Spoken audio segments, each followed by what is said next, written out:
নমস্কার, আমি আলপনা ধর ND24 এ আপনাদেরকে স্বাগত। রিক্রিয়েশনাল ফিশারি উদ্বোধন হলো উধারবন্দের চৈলতাকান্দিতে 30শে আগস্ট 2024 তারিখে মহারাষ্ট্রের পালঘরের প্রধানমন্ত্রী কর্তৃক মৎস্য প্রকল্পের উদ্বোধন হলো। পুরো ভারতবর্ষে 1200 কোটি ব্যয়ে ফিশারি প্রজেক্টের ভিত্তিপ্রস্তরও উদ্বোধন হয়।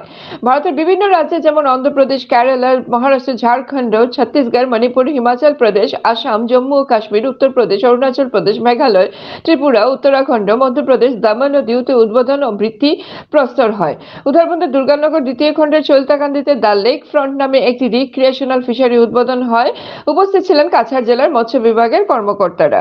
আপনারা দেখছেন ND24 চ্যানেল। এভাবে আরো খবর পেতে ND24 ইউটিউব চ্যানেলকে সাবস্ক্রাইব ও ফেসবুক পেজকে ফলো করে আমাদের পাশে থাকুন।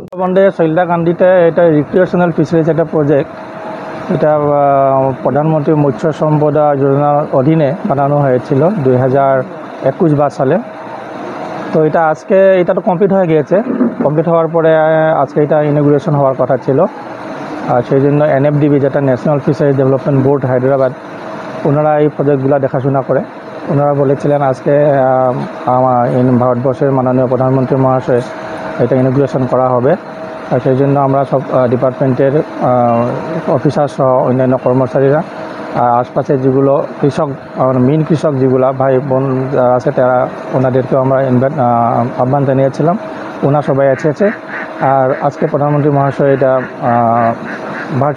ভার্চুয়ালি এটা ইনগুরেশনের জন্য এখান থেকে মহারাষ্ট্রের পালঘর থেকে ওনা করতেছে। আমরা সবাই এটা উপভোগ করতেছি। আমরা সেই জন্য এখানে উপস্থিত হয়েছিলাম। এটা প্রজেক্টটা ছিল টোটাল 50 লক্ষ। এর মধ্যে উনি ছিলেন জব বেনিফিশিয়ারি সুদীপা দে। উনি ছিল মহিলা, মানে ওমেন ক্যাটেগরি। ওর জন্য উনি 60% মানে 30 লক্ষ গভর্নমেন্ট থেকে সাবসিডি পেয়েছিলেন। বাকি 20 লক্ষ ওনার অন্য পক্ষ থেকে দিয়েছে। এটা আসলে এই ধরনের কথা না। এটা মানে কি হয়, এটা টার্গেট দেওয়া হয়। তো আমার কাছাড় ডিস্ট্রিক্টে 2021-22 সালে টার্গেট একটা দেওয়া হয়েছিল, এটা রিক্রিয়েশনাল ফিশারিজ নামে। তো টার্গেট যদি থাকে হয়তো বানাতে পারবেন, টার্গেট না দিলে তো গভর্নমেন্টের সাবসিডি নাই কেউ বানাতে পারবেন না।